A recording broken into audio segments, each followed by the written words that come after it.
What's going on? I'm Rick and welcome back to Gear Up and Go. Today I'm going to do some diesel heater modifications. I used this heater all last winter. There are definitely some improvements I think that could be made, so that's what we're getting into today. Alright, so I just ran the heater for about 30 minutes and it fired right up. It ran really good, putting out some heat. I had this thing in my storage box for probably about 6 months now, and I mean it's worked great. It's had no leaks or nothing, so I think that's pretty impressive for the price point. Alright, so first thing I'm going to do is take this thing apart. It's not too bad. Just a few things you got to do. You got to take the fuel tank out, and not much else to it really. Alright, so all the parts used in this video will be listed down below if you're interested, but here's my little small engine fuel filter here. Alright, so I got a new fuel filter. It doesn't matter which way you put it, just as long as you put it on there nice and tight. So I'm going to cut this hose in the middle and then add this in there. And then I bought some little hose clamp assortment, and I'll put some hose clamps on it. So see about right there. So cut it. Just cut it in the middle. Alright, and these are 9 to 11 mil hose clamps. I don't know if I have those. Okay, here they are. 1, 2, pretty tight.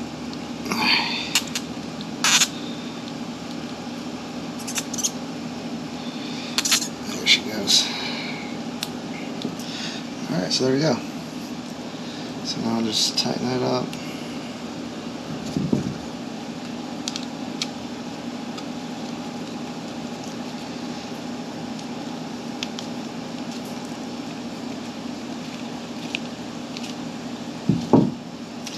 Alright, so there we go.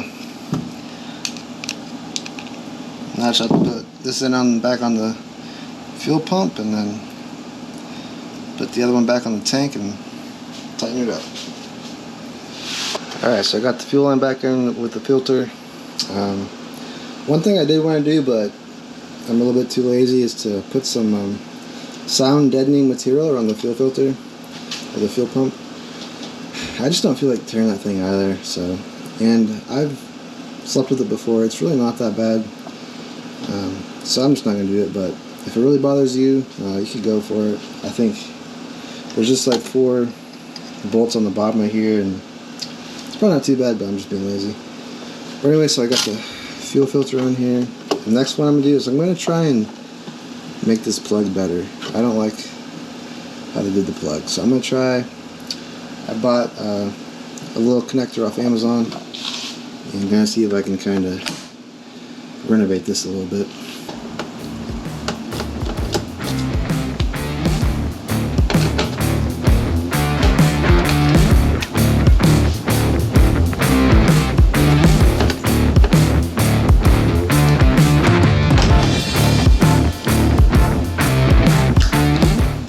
So here's the connector I got.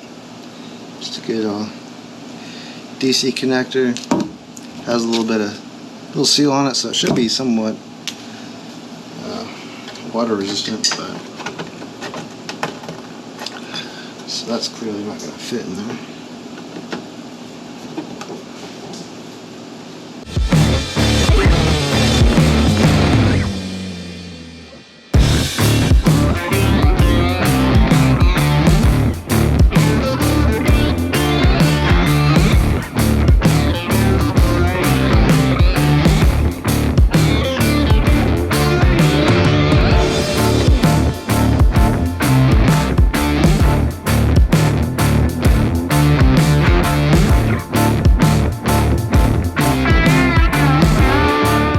Alright, just to kind of summarize what I've done so far is I did that fuel filter right there.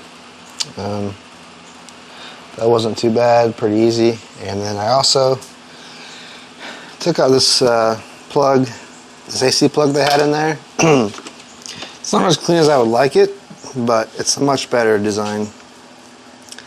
This is just, you know, a normal DC plug, and then I soldered in the other side into my power adapter. And so, yeah, it's just a way more secure plug. Just trying to use one-handed. It goes in like that, and then you can tighten it like so.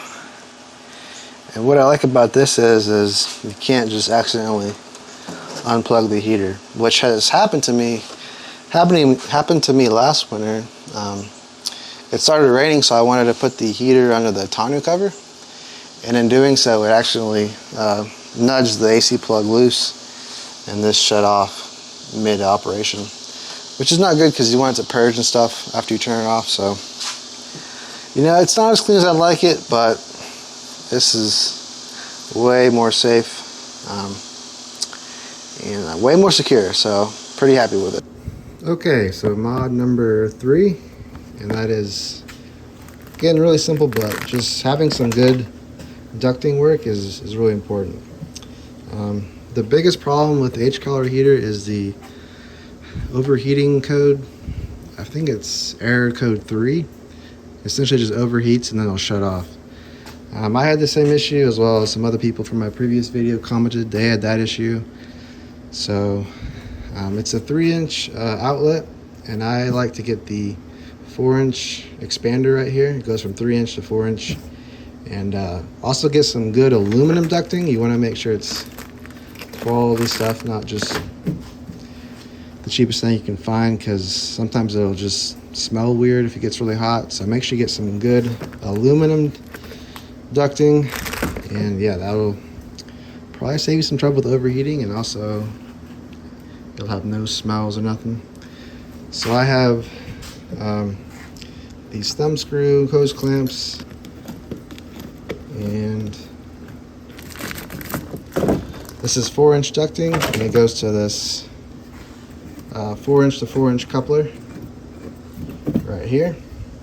And then here is the 3-inch to 4-inch outlet. So this is, again, simple but really important, and will help prevent it gets overheating and just allow it to flow better and warm you up better. Alright, I'll just summarize what we did today. We added a fuel filter, so hopefully this heater can last a little bit longer. Then I replaced the crazy AC style plug with a more DC style plug, and then also it's a lot more secure and watertight, so I feel more comfortable leaving it out in the rain or snow or whatnot. And then the last one was the air ducting. Simple but important. Allows the heater to flow better and avoids overheating, and then also avoids heating up the ducting too much and just getting some weird smells, which I've experienced before. And then also remember to get some good quality ducting to avoid that smell issue as well. But yeah, guys, I'm gonna call it a day. It's really hot out here. I'm just getting this heater ready for winter, which probably won't be winter for a little bit, but I'll use this all last winter, like I said earlier, and these are definitely the most important upgrades, I think. Definitely the plug. The plug was a big one because it was just really loose. I mean, it'd fall out if you just nudged it a little bit. And then yeah, so that's the biggest one. You know, my install was not the cleanest, but it's pretty secure and it's gonna work, so I'm happy with it. But yeah, I hope this video gave you some inspiration on your heater mods, and if you have any questions, please comment down below. And thank you for watching. I'll see you in the next one.